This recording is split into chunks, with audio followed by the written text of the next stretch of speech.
Assalamualaikum warahmatullahi wabarakatuh. Perkenalkan, nama saya Dian Buawang dengan NIM 230401040028, program studi Pendidikan Pancasila dan Kewarganegaraan angkatan 2023. Oke, di sini saya akan membahas tentang filsafat Pancasila. Nah, poin yang pertama, makna filsafat Pancasila. Menurut saya, filsafat Pancasila sebagai dasar negara dan pandangan hidup bangsa. Filsafat Pancasila dipahami sebagai penggunaan nilai-nilai Pancasila sebagai dasar negara dan pandangan hidup bangsa Indonesia. Nilai-nilai yang terkandung dalam Pancasila menjadi pedoman dan pembentukan hukum, kebijakan, dan institusi negara, serta menjadi arah dan tujuan dalam kehidupan bermasyarakat, berbangsa, dan bernegara. Pancasila juga tidak hanya sekadar kumpulan prinsip, tetapi juga sistem nilai yang digali dari kebudayaan dan jati diri bangsa Indonesia. Dengan demikian, Pancasila menjadi fondasi moral, politik, dan sosial yang membimbing seluruh aspek kehidupan nasional. Dan juga menurut saya, Pancasila sebagai sistem nilai dan pedoman etika.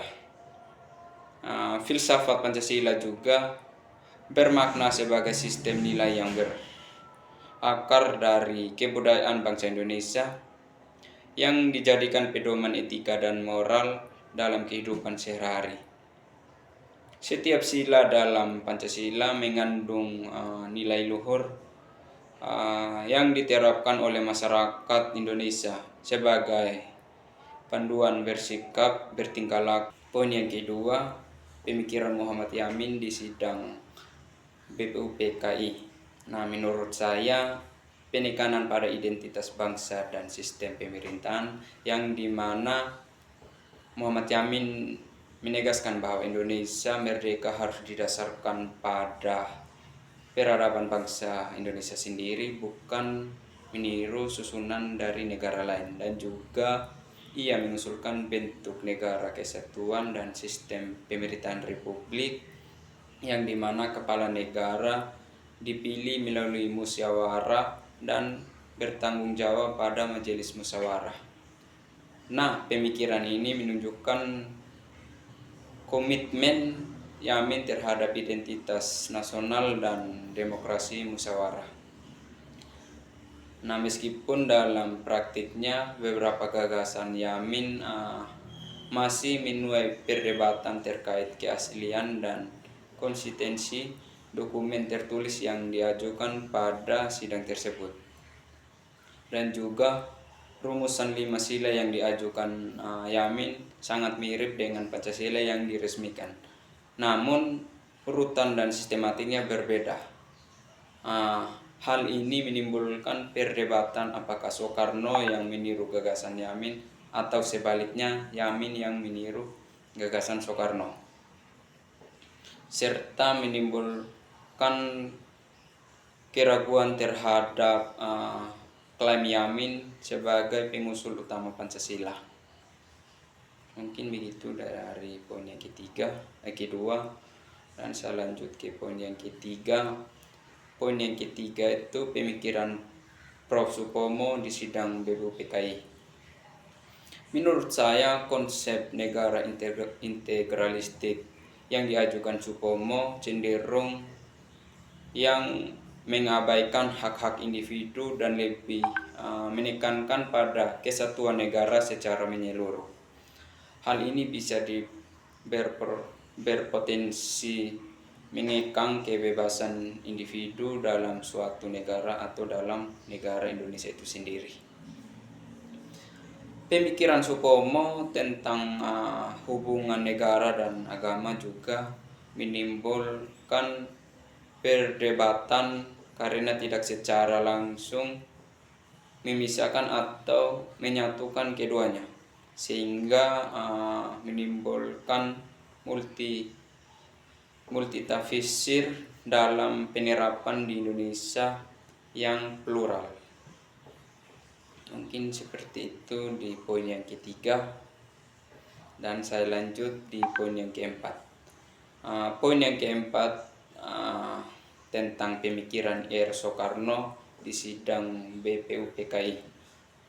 Menurut saya Soekarno menempatkan sila ketuhanan di urutan terakhir dalam rumusan awal Pancasila, yang bisa menimbulkan pertanyaan tentang prioritas nilai religius dan dasar negara.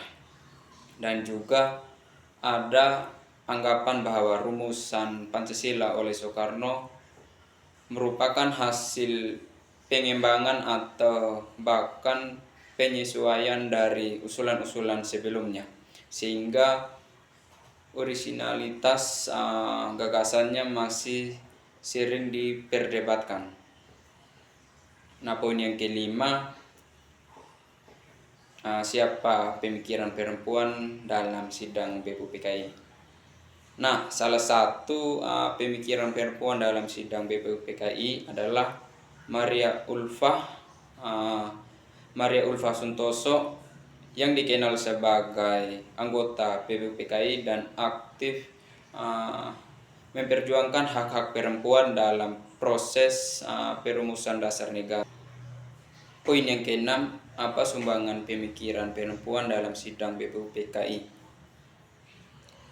Pemikiran perempuan seperti Maria Ulfa Santoso berperan penting dalam memperjuangkan kesetaraan gender, hak-hak perempuan, serta memastikan bahwa nilai-nilai keadilan sosial dan kemanusiaan tercermin dalam dasar negara. Saya lanjut ke poin yang ketujuh. Mengapa filsafat negara didasarkan pada Pancasila menurut Notonegoro?